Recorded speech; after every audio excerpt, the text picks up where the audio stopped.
All right, we'd like to welcome FedEx Cup leader and world #1 Scottie Scheffler to the interview room here at the 2024 BMW Championship. Scottie, you've had a chance to look at the golf course. I know you played in Colorado before in the Corn Ferry Tour event, but what's your first impression of Castle Pines? Yeah, first impressions are good. Golf course in great shape. Greens are starting to firm out a little bit.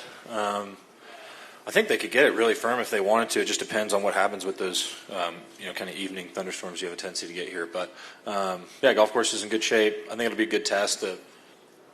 Some of the fairways are pretty generous off the tee, but then there's also some other ones where they're pretty tight and the rough is healthy. So I think it'll be a good test this week. Okay, we'll jump right into questions. We'll start with Cam Morford. Go ahead, Cam. Hey, Scottie.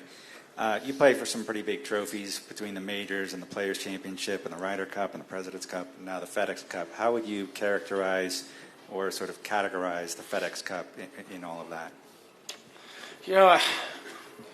I felt like a question I got asked a lot at the Olympics is where does this rank in terms of wins and stuff like that. And I have a difficulty, kind of choosing. I want to win each tournament that I tee it up in.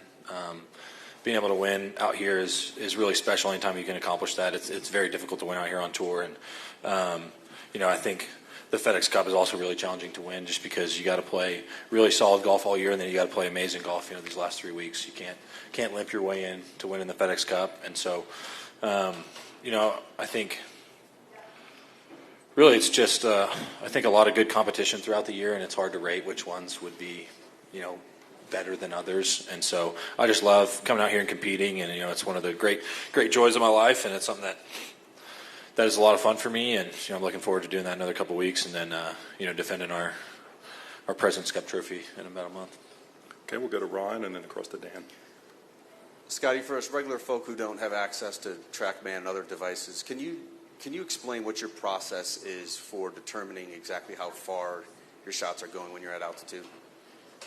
Do you want me to do it without the TrackMan thing, or just a rough percent? You kind of put me in a box there. But do you hit every single club X number of times? Write it down. Are you trying different shots, different heights? How are you actually going through the process? Yeah. So each week I'm out on tour. I'm typically will check my numbers just to make sure. I don't ever change the settings on my TrackMan, no matter where we are.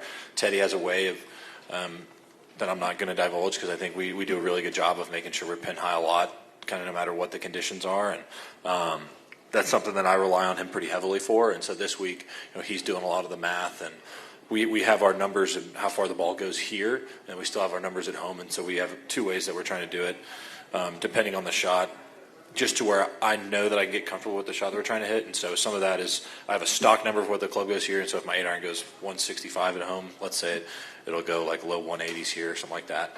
And we can do it that way, or Teddy can just do the percentage just based on the time of day. And it also changes depending on how long the ball's in the air. I mean, uphill shots are not going to – the ball's doesn't have as much time to fly in the air, just based on it being uphill, and so it'll be a smaller percentage, and then downhill will be a bigger percentage. But there is a lot of work that goes into it. It's a pretty big adjustment for us. Go to Dan and then back to Cam. You said that winning out here is really tough, but you've managed to do it a few times this year. Is it getting a little bit easier? I wouldn't use the term easier. I just think, I was thinking about this the other day. This tournament last year, I had a really good final round. I had a couple shot lead on the back nine, and I think I played the last 5 or 6 holes in even par on a very, very difficult golf course and got chased down by Victor. This year at the Players, for example, there was a couple guys at the end that had a chance to catch me, and they didn't. Sometimes the breaks fall your way, and sometimes they don't. And this year, I feel like at times the breaks have definitely fallen my way. I look at a tournament like the Players, where I had to come from behind. I look at the Olympics, where I had to come from behind. And don't get me wrong, I played great golf on Sunday and put a lot of pressure on those guys. But sometimes players will rise to the occasion, and sometimes they'll struggle a little bit, and that's just part of the game. I think a lot of it is just putting yourself in position as much as I can. And I love competing on Sundays with the tournament on the line. It's so much fun. I think about. I have so many great memories from this year, being able to finish off tournaments and being able to celebrate and enjoy those wins. And I've been in a great place mentally, but no, I wouldn't say it's easier to win. I would never describe it like that. I think it's extremely challenging to win out here, and I've been fortunate to win a few times this year. And then you made some comments last week about how the FedEx Cup maybe doesn't properly reward the season-long race. Have you thought about what your ideal, this kind of 3-week window, these playoffs, what it might look like, or how they might change? I think it's something that the format has changed pretty significantly since it first came about. I mean, you look at some of those early years. I think there was a year Padraig Harrington won 2 majors and he didn't even qualify for this event. Just because I think the format was, it was like 4,000 points for a playoff win. And so now I think it's 2,000 points. I think there's a balance between identifying the best player over the course of the season and having a good TV product, because there'd be some years where if you kept the points the same for the entire year and had a true season-long race just based on FedEx Cup points, this would be a year where it would not be too exciting of a finish unless Xander was able to win the last 3 playoff events or something like that. And so you have to find the balance between having a good TV product and also identifying the best player for the season. And right now, my comments last week, it's not technically a season-long race. Basically, the way I would describe it is you have to play solid golf most of the season, and then you have to have a really good playoffs. It's the FedEx Cup playoffs. The winner of the FedEx Cup played the best for these 3 weeks in the playoffs, and some years that would be the best player for the whole year, and some years it won't. But overall, to me, it is what it is, and I'm looking forward to the challenge of being up there on the leaderboard again next week at East Lake. I'll either be, I don't think I can fall more than to second place, and so it'll be a good challenge. I'm looking forward to it, and I feel like I did my job for the first 95% of the year to be in a good position going into East Lake, and we'll see what happens from there. Let's go to Doug and then over to Cam. And 2 things. Do you look at this tournament as anything but a trophy you'd like to win because you're playing this week, or do you look at it in the scheme of this postseason? Well, I think in terms of this season, I've had a good amount of wins, and so, 7. Huh? 7. 7 wins, yeah. Well, apparently the Olympics is not an official event, so technically only 6. 8 with the hero. Huh? 8 with the hero. That's funny. No, so what was your question again? Do you look at this as a tournament you'd like to win because it's got history and tradition and you'd like the trophy, or do you see it in the scheme of the postseason and the road to East Lake, if you will? If I was to truly say I want to play my best golf at East Lake, this may have been a week where I would have taken off, just because there's so much emphasis on East Lake, and I think I kind of figured out this year I don't love playing the week before a major championship, and so with East Lake having so much important in the season-long race, if I was to truly look at my goal at the beginning of the year is to win East Lake, this would be a week where I would consider maybe taking off, especially with the points lead that I have. But at the end of the day, I talk about not one trophy being much more important than another. Yeah, I would love to win the FedEx Cup, but I would also love to win this tournament. I've never won a playoff event before, and so that would be something that would be really cool to do. I've had good chances to win them and haven't been able to do it. Also should have a good chance to win next week, starting with the lead. But overall, I love competing, and I set my schedule at the beginning of the year to play certain events that I love to play in, and this year was another one of those years, and so going into this week, I'm excited to play. I love competing. We got the guys that have played the best golf on the PGA Tour this year here this week, and it should be some good competition. Secondly, can you see, if not yourself, can you see someone in the top of the points list skipping an event if it doesn't mean anything? In other words, you not playing Memphis last week, Rory not playing Memphis, just because you probably won't fall very far, and you're trying to pace yourself to the end. Yeah, I mean, there's potential for that. To be honest with you, I hadn't really thought about it much, just because in my head it was like, hey, we got the 3 playoff events. The best players will be there, and those are the events that I want to be in and I want to play.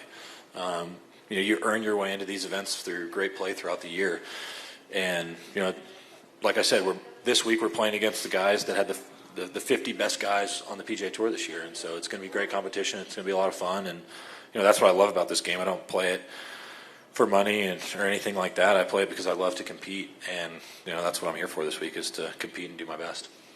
Get time for 2 or 3 more. We'll go Cam and then over this side, Todd.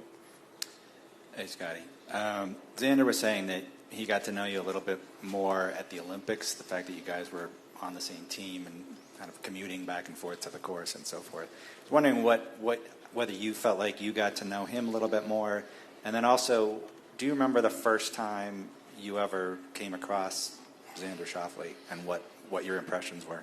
Oh, gosh. I can barely remember what I did yesterday, so I don't remember the first time we met.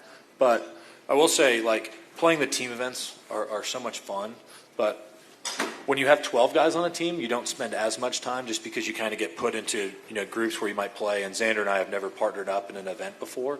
And so with the Olympics being just the four of us and being in Paris, not being in the States, we're kind of in not an uncomfortable place, but a place that's new to us. And so we're all trying to kind of figure it out together. And with there only being four of us, you just get to know guys a lot better, just because you're spending more time together. And I don't know if I learned like a bunch of new stuff about the guys that I'm willing to share out here just because it's more just private stuff. But, I enjoyed getting to know all the guys on the team in Paris. I felt like we had a ton of fun, playing all the practice rounds together, competing, gamble a little bit.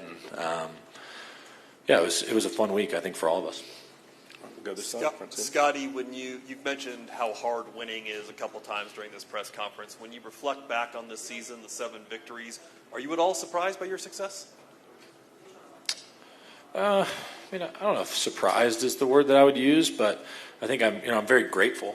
I've put in a lot of work to get to this point, and it's really nice to get some results from that in wins. You look at a year like the year I had last year where it was almost a little bit, I don't know if underwhelming, but I felt like I could have won a lot more than I did last year. And this year I feel like, I could have won a little bit more, but I've also won, a good amount of tournaments. So it's been a lot of fun, having this success and being able to win tournaments is a ton of fun. I'm very grateful for it.